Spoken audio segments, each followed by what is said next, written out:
Well, it's been an eventful 24 hours. Welcome to Steve Chats Wrestling, hashtag SCW, the wrestling channel here on youtube.com. Thank you for choosing the channel and choosing the video subscriber right now. Leaving the comments in the comment section, like and share the video as well. It's the Raw preview, the third straight night in Toronto this evening for Monday Night Raw, and coming off a very newsworthy Survivor Series.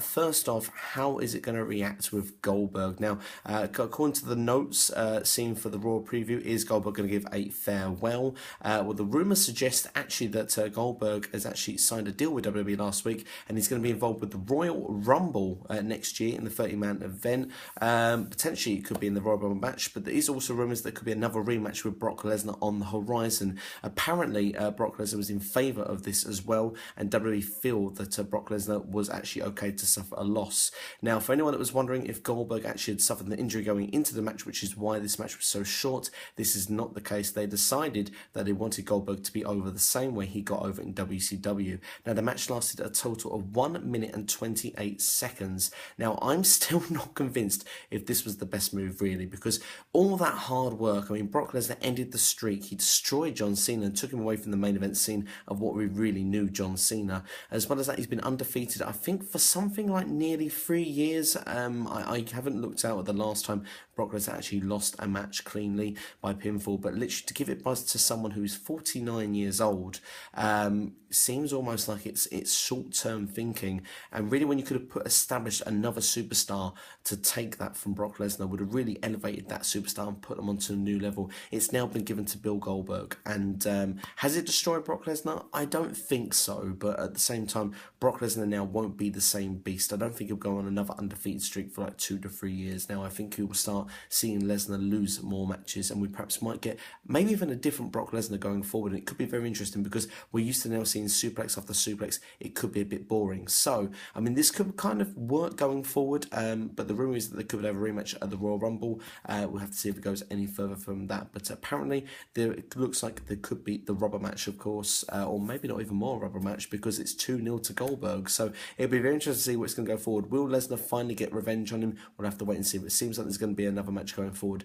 The original plan was for Goldberg to lose that match according to ringsidenews.com, but the plans changed once Goldberg had agreed a deal to continue further. So, I mean, we've seen that now he's going to be definitely at the Royal Rumble. Is there a WrestleMania opponent on the horizon? Perhaps it could happen for Bill Goldberg. You imagine he must be sticking around now for a little bit more time, so it'll be interesting to see what goes on from there. Elsewhere on Monday Night Raw, what you can look forward to this evening, going to be the fallout from the Survivor Series match. I mean, what is going to happen with the list of Jericho? That is a bullet point highlighted. Is there going to start to be friction with Chris Jericho and Kevin Owens? Of course, Kevin Owens was disqualified for using the list of Jericho. Bizarre fashion that someone can be knocked over with being hit by a list. Of course, it's meant to be heavy list, a lot of bits of paper thrown all over the ring, but still, don't really know it could do that much damage. But besides the point of that, I mean, it was perhaps an intelligent way to get rid of Owens because he wasn't pinned, so it makes him look a bit stronger. It looks like the groundwork could start to be put in for Jericho and Owens' program going forward later down the line. The rumours are, of course, for Roadblock that it's going to be Roman Reigns versus Kevin Owens and Seth Rollins versus Chris Jericho. For me, personally, I'd love a Fatal 4-Way. I think that would be a better way to go for Roadblock, personally, if you're asking my opinion right now. But we'll have to wait and see what Raw is going to develop. But, of course, we're going to start the road to Roadblock, and I'm sure 1 or 2 matches will be made this evening for that Roadblock event, and certainly we have a very clear indication where it's going to be going forward. We'll also have a clear indication with the tag team. The tag team titles are on the line tonight. The New Day, who were eliminated very quickly in the Survivor Series, in that Survivor Series tag team affair against the sole survivors of Sheamus and Cesaro. I expect the breakdown to perhaps happen with them two this evening, and perhaps then we'll get the rubber match, the blow-off match finally for them two, maybe at the Roadblock event, which happens on the 18th of December. Elsewhere on the Raw card, we can see how, as well, what will happen with Charlotte and Bayley. Of course, Charlotte attacking Bayley after winning last night. The two were the survivors in their Survivor Series Women's Raw versus SmackDown match. It'd be interesting to see what happens. So, of course, Charlotte attacking Bayley after the match. We imagine that that's going to perhaps go back on Raw. So we'll have to see what's going to happen there. Will that match be set up for Roadblock? But, of course, Charlotte still undefeated on these pay-per-views, and I expect it to continue all the way to WrestleMania. So if we have the Bayley-Charlotte match now, I wonder what it's going to lead to then for a WrestleMania match, because it'll be very interesting, because we've almost had every kind of match we could have involving Charlotte and involving Bayley and Seth Sasha Banks before we've even got to Mania. So it'll be interesting to see where Raw are going to go in that direction. But that's everything for Raw anyway, as a preview. While I'm here, I'll give you my Survivor Series quick review for you.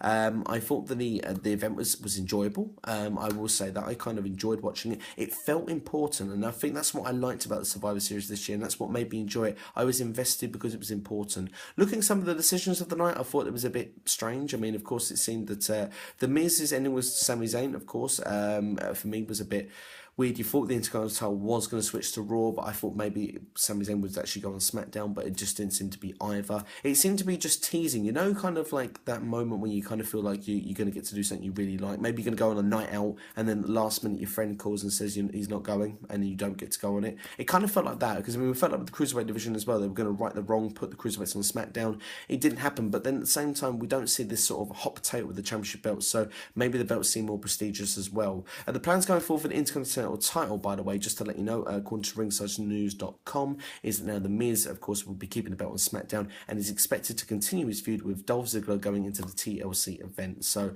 maybe that will be also a TLC match or maybe a ladder match. Have to wait and see what happens from there. As well as that from Shane McMahon as well, according to ringsidenews.com.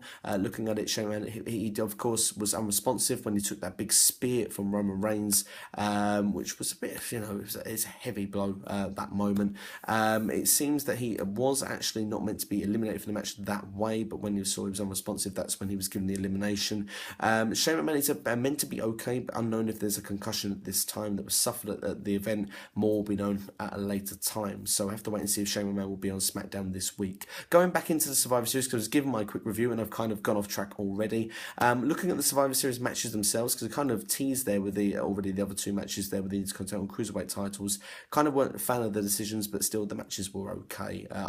Particularly as well, the Spanish Fly from Kalisto and Brian Kendrick was amazing. But looking then at the women's match, I thought it was a bit messy. I thought it was different. It was very different how I expected it to go. I liked the fact that Natalya was inserted into the match. Definitely gave the Canadian fans a big sort of pop on the night. No Canadians won on the event. A lot of Canadians there, and a lot of them lost. I don't know what it goes to say. WWE obviously clearly like to stick it to the Canadian fans, really, don't they? But I thought the Raw women's match probably had probably the right two winners. I thought Sasha would join. I was surprised when she was eliminated from the match. I thought that they definitely did the best to make certain people look stronger. Bayley came out looking stronger. I thought Becky Lynch looked stronger until she was pinned by Bayley, but then I saw the purpose where they were going out afterwards, and it seemed okay. Looking at the tag team, I got it right. The New Day were eliminated. I did really want to say eliminated early when I did this video before, because I had a feeling they would be the first team out. They weren't the first team out, but they were the first Raw team out, and they didn't last very long in the match. And I think we're going to get a very similar pattern to that. I think they will win tonight against Cesaro and Sheamus, purely because that team I think will break down. Otherwise, I do believe that the New Day are going to struggle to get to the longest reign afterwards. So I reckon they could lose the next couple of Raws and kind of lose a bit of momentum. I think that it won't be easy for them to win tonight. I think they'll just get over the line, and I think that's what they're going to try and go with that angle, so they actually conclude with that. But for the rest of the tag team match, again, I was very surprised American Alpha went. It seemed people went in a weird order, and I didn't expect Raw to win that at all. I was very convinced that SmackDown would actually win that match, but no, in the end, I mean, it was a very good end to the finish of the match, especially when it was just Cesaro, Sheamus and the Usos. It could have gone either way, and that got me invested, and for me, that makes a good match when you don't kind of know what way it's going to go. For the Raw men's match 5-on-5, I thought was one of the, was definitely one of the matches, definitely the match of the night, without question. Is it a match of the year candidate? Possibly. I mean, it was messy in places, but there was definitely enough in there to keep you invested throughout the whole match. I mean, there wasn't a point you blinked. From the point of James Ellsworth's role, actually, as the mascot, actually costing Braun Strowman, of all people, to then see Strowman actually destroy Ellsworth after the match. So he was a non-factor in the match going forward. We see the Shield reunion where Styles and Ambrose just couldn't get along. We see the Shield sort of put AJ Styles through the table. So just a little moment to see the Shield back together, but of course they won't be back together full time. But definitely a lot of fans were on board with this. It seemed like really cool. And as well, I mean, that RKO as well. I mean, you did see it coming, but at the same time was still a very special moment, and really much enjoyed that. The fact as well, Bray Wyatt got the win, and Randy Orton made the sacrifice as well. That turn is not going to happen anytime soon. It seems at the moment, maybe, just maybe, this Wyatt family thing is going to continue a little while longer. Maybe it could go all the way to WrestleMania. We'll have to wait and see. But that's everything for you anyway in this one particular video there of a little review there for you. Raw preview.